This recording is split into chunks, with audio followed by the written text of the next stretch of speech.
तो स्वागत है, अभिनंदन है मित्रों। आज हम बात करेंगे, पंडित जी आए हुए हैं कि पूजा पाठ का फल हमें कैसे प्राप्त हो, कैसे किस विधि से हम पूजा पाठ करें कि हमें संपूर्ण फल प्राप्त हो पूजा पाठ का। सर्वप्रथम आपका स्वागत है हमारे YouTube चैनल देवानंद पंडित जी, और स्वागत है दूसरे YouTube चैनल देवानंद गुरु जी चित्रकूट में।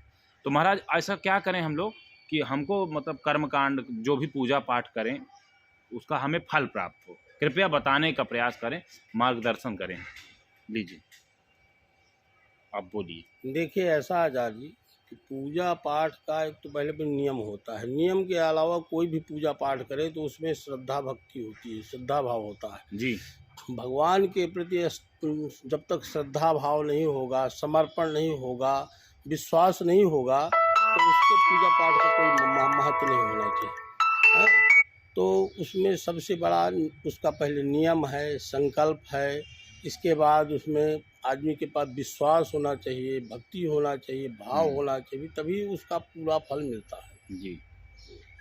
अच्छा, मतलब कितनी सरल से सरल हम पूजा करें मतलब भगवान के प्रति, ताकि वो पूजा हमारी तुरंत सफल हो जाए?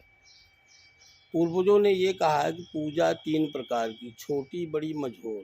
पूजा चाहे छोटी करो, चाहे बड़ी करो, चाहे मझोल करो, हर पूजा में जिस देवता की पूजा करो उस देवता में आत्मसमर्पण होना चाहिए, भक्ति होना चाहिए, भाव होना चाहिए। जब तक भक्ति भाव नहीं होगा तब तक वो पूजा का कोई महत्व नहीं होगा। जब तक आप पूजा भक्ति भाव से नहीं करेंगे, किसी भी अनुष्ठान करेंगे, जजमान के प्रति करेंगे, तो उसमें भगवान की श्रद्धा और भक्ति और जजमान का कल्याण जी।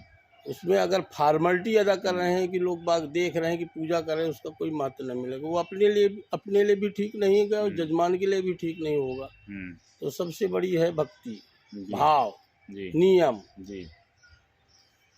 और महाराज जी ये जानना चाहते हैं कि मतलब जैसे भक्ति भाव नियम के साथ है, लेकिन गांव में, गृहस्थों में और जो मतलब परिवार के साथ रहते हैं, वो कौन सी कितना मतलब किस स्तर की पूजा कर लें कि उन्हें भी पुण्य फल प्राप्त हो? देखिए, जो जैसे साधु संत है उनके लिए तो ज़्यादा पूजा करना अनिवार्य है। जो घर में गृहस्थी में रहते हैं उनके लिए थोड़ी पूजा कर लें, क्योंकि अपना गृह कार्य में लगे रहें, वो भी उनका फल हो जाता है। तीर्थों में ये गया है कि राजा का दान और प्रजा का स्नान।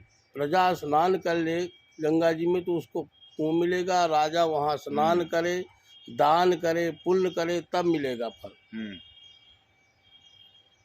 तो यानी कि इसमें सबसे बड़ी चीज़ ये है कि राजा और प्रजा में मतलब प्रजा का यानी कि कर्म हुआ है ना, ये भी आप कह सकते हैं। प्रजा का ये है कि प्रजा के लिए थोड़ा भी अगर दान पुण्य कर ले, पूजा पाठ कर ले, तो उसको फल प्राप्त हो जाता है। इसी प्रकार से तो ये है कि अगर वो गृहस्थ जीवन में है, थोड़ा सा पूजा पाठ करके अपनी गृहस्थी में लगा है, तो उसको पूरा फल मिला है। जो गृहस्थी से छोड़ करके जैसे कोई साधु संत हो जाता, महात्मा हो जाते हैं, तो उनके लिए तो यही है कि उनको कोई गृहस्थी वाला मतलब है नहीं, लड़के बच्चों से मतलब है नहीं, परिवार से मतलब है नहीं, उनसे केवल भगवान से मतलब है। जी। तो भगवान ने ये कहते हैं कि जब ये सब छोड़ करके मेरे पास आए हैं तो मेरे ही इसमें लगा रहे, तब तो ठीक। जी।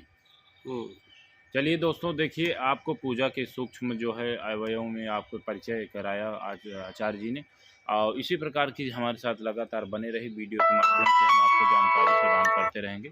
धन्यवाद।